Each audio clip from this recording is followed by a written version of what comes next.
আচ্ছা ভাই, একটা কথা চিন্তা করে দেখুন তো, আমাদের ঘর, আমাদের সমাজ, আমাদের মা বোন, তারা কি পড়বে, কিভাবে থাকবে সেটা ঠিক করে দেবে ওয়াশিংটন বা তেল আবিব। পশ্চিমা বিশ্ব আজ বড় বড় কথা বলে নারীর স্বাধীনতা চাই, পর্দা সরাও। আমার প্রশ্ন হলো, যখন কোনো দেশে হিজাব পরার কারণে মুসলিম মেয়েদের স্কুল কলেজ থেকে বের করে দেওয়া হয়, তখন আপনাদের এই ব্যক্তিগত স্বাধীনতার বলি কোথায় থাকে? তখন কেন আপনারা নীরব থাকেন? কেন ফ্রান্সের বা ভারতে হিজাব পরা নিষিদ্ধ হলে আপনাদের মানবাধিকারের মায়া কান্না শোনা যায় না? আসলে সমস্যাটা কাপড়ের না, সমস্যাটা আপনাদের মাথায়। আপনারা সহ্য করতে পারেন না যে একটা দেশে এখনো কেন আল্লাহর আইন আর ইসলামের শালীনতা মেনে চলে। আপনারা চান আমাদের মা বোনেরা আপনাদের পণ্যে পরিণত হোক, তারা ঘর থেকে বেরিয়ে রাস্তায় আসুক যাতে আপনারা ফায়দা লুটতে পারেন। আপনারা চান বিজ্ঞাপন আর শোবিজে নারীদের শরীর দেখিয়ে ব্যবসা করতে। আমরা মুসলিম, আমাদের কাছে পর্দা মানে বন্দী হওয়া নয়, পর্দা মানে হলো সুরক্ষা। একটা দামি হীরা কি কেউ রাস্তায় ফেলে রাখে না, সেটাকে বক্সের ভিতরে যত্ন করে রাখা হয়। আমাদের নারীরা আমাদের কাছে হীরা, আর সেই হীরাকে রক্ষা করার নামই হলো পর্দা। তাই তথাকথিত নাস্তিক বা আধুনিকতার দোহাই দিয়ে আমাদের ধর্ম শিখাতে আসবেন না। আমরা আমাদের মা বোনদের ইজ্জত রক্ষা করতে। ইরানের রাস্তায় আজ যে আগুন জ্বলছে, আপনার কি মনে হয় এটা সাধারণ মানুষের ক্ষোভ? একদমই না। একটু গভীর ভাবে লক্ষ্য করুন, যখনই কোনো মুসলিম দেশ নিজের পায়ে দাঁড়াতে চায়, যখনই কোনো দেশ ইসরায়েলের চোখের দিকে চোখ রেখে কথা বলে, তখনই সেই দেশ কেন বিপ্লব শুরু হয়, কেন সেখানে হুট করে মানবাধিকার উধাও হয়ে যায়।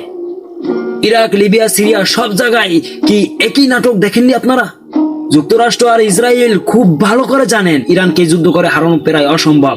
তারা জানে সরাসরি আক্রমণে গেলে তেল আবিব ধ্বংস হয়ে যাবে। তাই তারা বেছে নিয়েছে সবচেয়ে নোংরা পথ, ভিতর থেকে ফাটল ধরানো। তারা আমাদের মুসলিম তরুণদের মগজ ধোলাই করেছে। ইন্টারনেটে হাজার হাজার কোটি টাকা খরচ করে তারা শেখাচ্ছে যে দাড়ি রাখা ব্যাকটেডেড, হিজাব পরা অন্ধকার। তারা হচ্ছে ইরানের ধর্মীয় নেতাদের তথা মোল্লাদের সরাতে। কেন জানেন?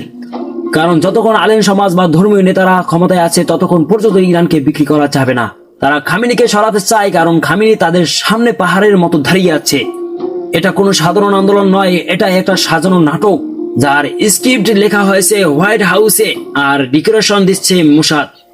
তারা চায় ইরানের রাজপথকে রক্তাক্তের, সেখানে তাদের পুতুল শাসন কায়েম করতে। পরিশেষে একটা কথাই বলবো, আমরা হিন্দু না, আমরা নাস্তিক না, আমরা মুসলিম। আমাদের আলাদা ঐতিহ্য আছে, আলাদা নিয়ম আছে। অন্য ধর্মের মানুষ যদি তাদের সংস্কৃতি পালন করতে পারে, তবে আমরা কেন পারবো না?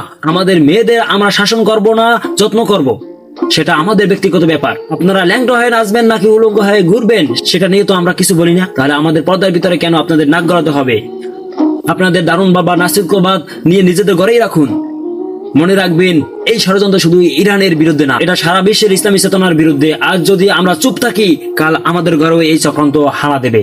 সময় থাকতে জেগেও তারা পর্দার বিরুদ্ধে কথা বলছে, তারা আসলে আপনার মা বোনের সম্মান কেড়ে নিয়ে তাদের বাজারে নামাতে চায়। এই সত্যটা বুঝুন। ইরান আজ যে লড়াইটা করছে, সেটা শুধু নিজেদের মাটির জন্য না, সেটা ইসলামের সম্মানের জন্য।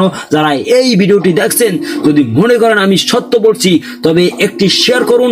বাতিলদের চোখে আঙ্গুল দিয়ে দেখিয়ে দিন যে মুসলিমরা এখনো তাদের ধর্ম নিয়ে আপোষ করতে শেখেনি। আল্লাহ আমাদের সহায় হন।